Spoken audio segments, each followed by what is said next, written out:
Hi, everyone. Thank you for attending this session. My name is Lon Huber. I'm a vice president at Duke. I lead up strategic solutions and rate design for the company. In that role, I work on rate design, pricing elements, wholesale structuring and analytics, renewable procurement, and DSM and energy efficiency strategy. I'm relatively new to Duke and have a past really working for all sides of the table. I was a consumer advocate in Arizona. I've worked as a consultant to commissions around the country, and I actually worked in the solar and storage industries in the past as well. And today, I really want to talk to you about what we're doing to solve some of our peak demand challenges, especially in the winter. Throughout my career, I've noticed that system peaks are evolving, both in definition and attributes. This is partly because of changing weather patterns and end-use technology changes, as well as clean energy adoption. They're all sort of impacting peak. And because of this, I would argue that we have to shift to examining loss of load probability and net peaks rather than our historic look at gross peaks. And so let me give you an example. In many parts of the Southwest, their systems by retail sales, maybe they peak around 2 or 3 p.m. In the afternoon. But resource planners are focused on the evening, 6 to 7 p.m. So why the mismatch? It's all about supply side renewables. And those impacts can be immediate and happen relatively quickly as new large scale supply side renewables come online. So you can't really look historically. And even in present day stats, you miss it. And you might think that the peak is 2 p.m., but you'd be missing the mark substantially as you plan new assets to make sure that you're hitting your net peak. Now, in many parts of the Southwest, of course, winter is far from summer, so there's no dual peak, but that's really not the case in other parts of the country, such as many parts that Duke is in.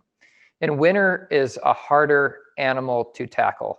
I've worked extensively in the Northeast and in New York, where winter scarcity events are a real thing.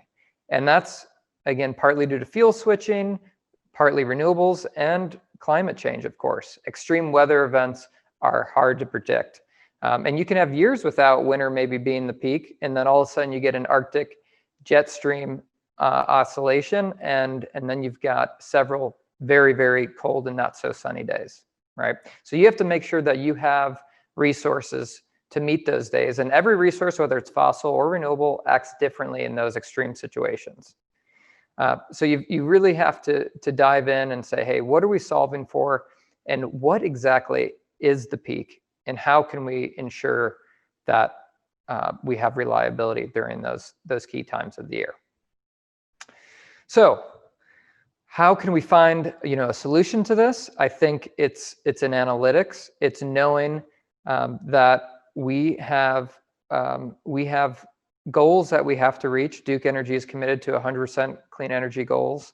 And that transition is going to take new analytics, new ways of thinking, especially if we want to drive electrification, because that will not only increase some of the peaks, but it'll also make outages even more important to mitigate, because there's more reliance on the electricity system. So Duke is being proactive in planning how to facilitate this change so that's affordable and maintains or actually improves grid reliability and resiliency. So, especially in my portion of Duke, where I'm focused on customer solutions and rate design, customers are going to be a big part of this, because it will take a buckshot approach and all the above to meet our clean energy goals. So, diving into it a bit with customers who are going to be, again, key to this, both in terms of supply and demand side.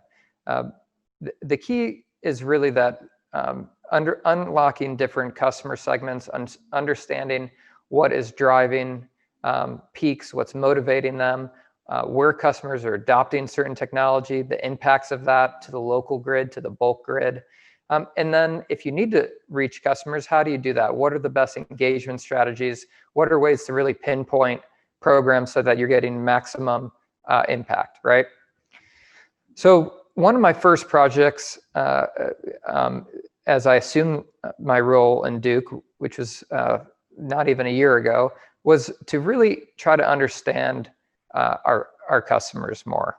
And so I had a very excellent technical team basically build an analytics platform with our AMI data that overlays key demographic information around those 8760 values, if you will. And so what I'm trying to do is trying to look at those hourly shapes and just understand what are different customers experience and how do they interact with the electricity system at any time of the year. But obviously here I'm focused at winter peak, and I'm focused on winter peak because a lot of my service territories are moving away from summer and into winter. And so this is just a little bit of the graphical interface of the tool that shows some demographic data that you can toggle between and the load shapes of that customer and of the control and treatment group. You can add as many different attributes over to the right and mix and match, and you'll be able to get hourly load shapes and of course download that data for statistical analysis. So I took that tool and applied it to our winter peak issue. This is looking at the near past where our peak has been and out into the future as more and more renewables come online and electrification increases.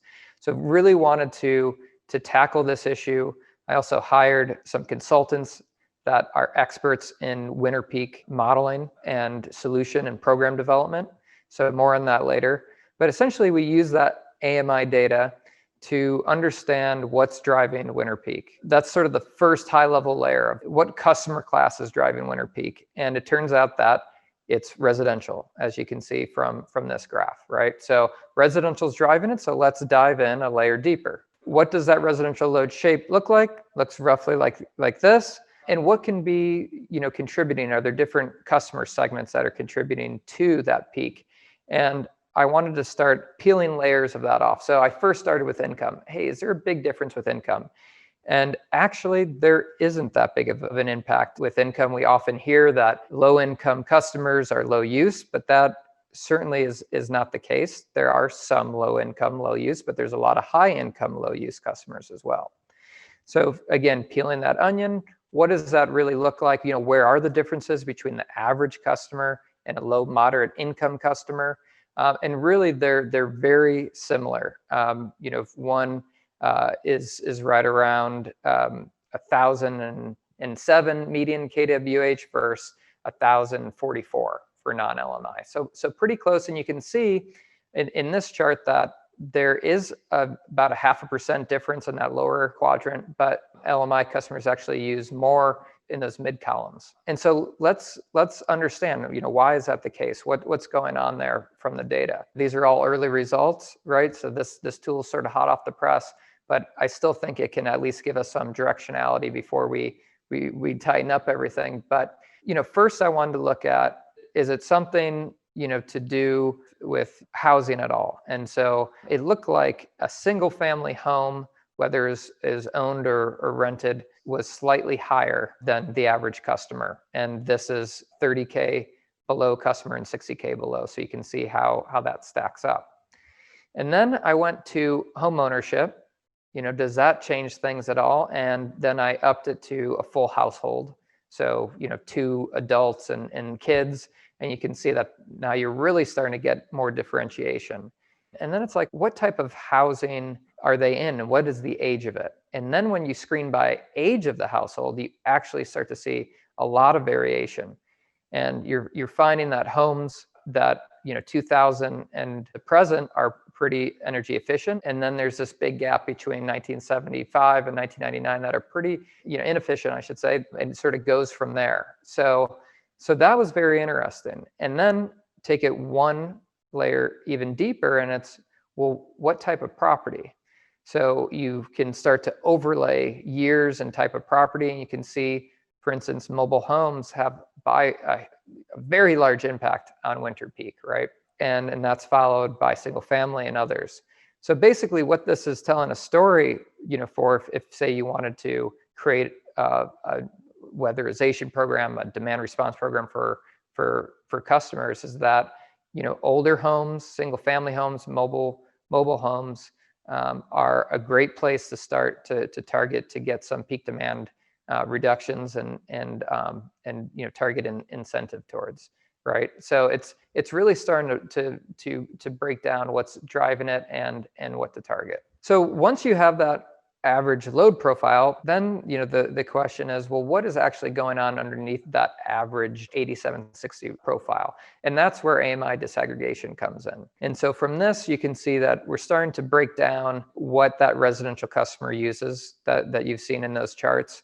And you can see that the primary driver, about 70% of that morning peak in the winter, is from heat pumps, right? And so this can also tell us, where should we spend our time? Everybody has limited resources, both time and money, and we don't want to be chasing measures that only have a 5% or 2% impact when we've got something that's 70% just staring at us, right? So that's where that data can really help. Moreover, if you really get sophisticated, and this is where Bidgely comes in, you can actually use AMI disag to determine what type of technology is that the customer has. Not only say, oh, do they have a heat pump, but then what type of heat pump, or what type of pool pump is it, variable speed or single speed? That's the type of capabilities that are now available that are just amazing.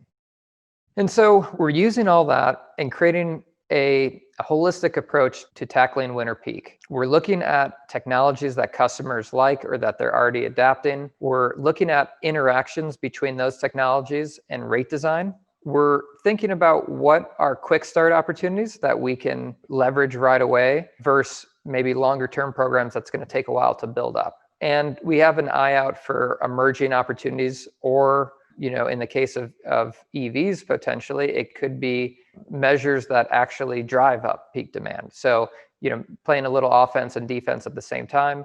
And then most importantly, making sure that we get a wide range of stakeholder support so that we make sure that we're really leaving no stone unturned. When you start to do this, you really have to think about how pricing interacts with those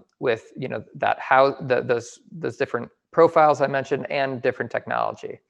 And so again, with the help of Bidgely, we're able to break down what the common load archetypes are for our system and look at the prevalence of different types of customers, some that use a lot right on peak versus, it's maybe a short peak and so forth. And so this helps with mass market rate design and mass market energy efficiency DSM offerings. We can't always specifically target individual homes with new rate designs, not yet at least. So we have to have some products and offerings. Pricing is near and dear to my heart. So it's sort of marrying up and seeing, hey, how much peak demand reduction do we have given a certain set of behavioral response and mechanical response? So part of this study is really forming how the pricing and technology solutions can create synergies and have a 1 + 1 = 3 type of outcome. So scenario one, we're looking at sort of the run-of-the-mill TOU rates. Maybe there's a critical peak pricing component. In another scenario, we're looking at bill certainty products for customers that want that stability or on fixed incomes. And then finally, we're offering other types of programs where maybe you're not on a full complicated TOU, but there's still some critical peak pricing or peak time rebates for you. And then, of course, there's different marriages between different technology solutions, whether that's a bring your own thermostat, whether that is maybe a Duke supplied thermostat that is rate enabled to handle those new rate designs. It could be a heat pump tune-up. It could be even battery storage down the road. And so with all those analytics that I mentioned, we're able to really craft some innovative solutions for our customers and make sure that we're maximizing the dollars per demand reduction, basically. And this all, again, helps our end goal of getting a very decarbonized grid that's reliable and resilient. And of course, I'd be remiss without saying it takes a village to some degree, right? I've mentioned, it takes a lot of work with stakeholders and putting our heads together to solve these issues and think of where you want to take take things in a particular jurisdiction.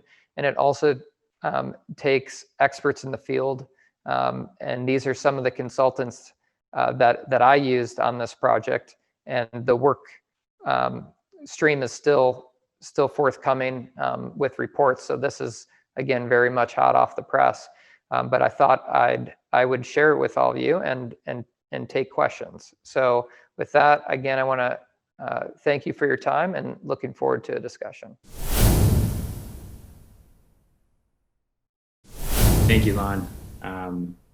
So let's take a few questions. That was, I'll say, both interesting and validating at the same time.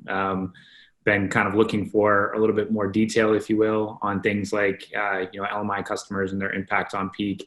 I think we've been operating for a long time in this industry on sort of a gut sense of the way different customer types impact things like system peak, but it's fascinating to actually see it in detail.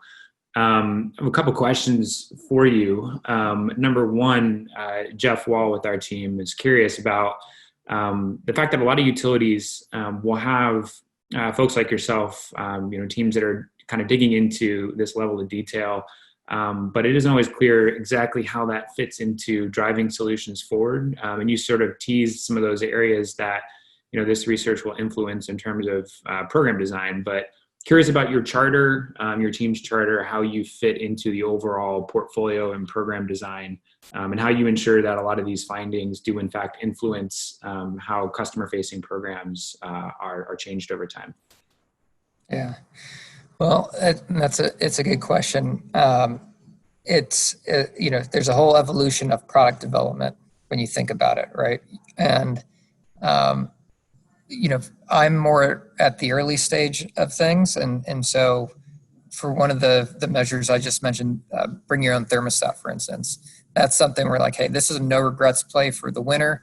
Let's pursue that right away. So we actually have it pending. We filed it a few weeks ago. We have it pending in front of the commission. Once that's set, and I could be there to defend it, and respond to data requests, but then that passes to another team, and then that team implements it. But I'm dealing with live ammo here, right? Meaning I'm working on things that will likely be put in place, and when you make that regulatory filing, that's serious, right? And so although my team is not the ones that are actually installing the thermostat or taking calls for customers with the thermostat or doing M&V on it, we're structuring the pricing around it, setting up the program design, and placing it in front of the commission in partnership with regulatory and legal at Duke. Great. What about the implications to resource adequacy, planning, load forecasting? It was Mike Kelly yesterday talked about this sort of slow shift away from econometrics models, which is still present here, but to more sort of bottoms-up analysis. And it seems as though because you've been able to tie a lot of your conclusions to specific types of housing stock or different ownership versus rent, do a lot of those considerations go into the load forecasting approach at Duke? Or if not, is that something that you're looking to add in the future? Mm-hmm. Yeah, I'm in close touch with load forecasting on a lot of this. Just had a call yesterday, in fact, making sure we're synced up with how customers would respond to rates, and then how that would change the forecast and the 8760 of that forecast down into the hourly. And so definitely involved there, and then involved in any type of product bundles that would be there from a resource standpoint. So like a smart thermostat control program isn't baked into the load forecast. It's baked into more of a supply forecast, right? Of more of the resource side. So you're sort of tackling from two angles. And so then I'm in touch, closely with the IRP team on that as well. So yeah, it takes a lot of coordination to make sure you're not, missing things, and you properly account for it, and you understand that, you need some buffer with programs. So for instance, if I think I have 100 megawatts of smart thermostats, I'm going to derate that a little bit. Understand I've got some customers that opt out, right? So I'm not going to put the maximum. I'm going to do I'm going to do a safe amount from experience so that resource planners can count on it. Great. Question here from Carolyn. She says, glad to see that Bidgely appliance itemization is valuable to Duke. But do you have any advice for Bidgely on other insights or analytics that would really help Duke in your area of research, we'll call it, or any other utilities? What would you be really excited to see on our roadmap? Oh, that's a good one. Yeah, I'm not sure. Yeah, I think right now I really like where you guys are headed. I'll think if there's some, niche application. I always think it's good. One of the things I've been trying to explore is for around peak time rebates. How do we set up those, sort of set points or benchmarks, or the sort of the steady state, and understand what a customer's response has been. So setting those baselines has been really important. I always wonder if we can do a better job using more sophisticated analytics and AMI to create better baselines. So I might recommend something around that. But otherwise, I'm liking what I'm seeing. All right, great. Yeah, trying to get a little free product roadmap consulting here while we chat with you. Yeah, that's right. I'm a former consultant, so I don't give away the farm. Excellent. For free.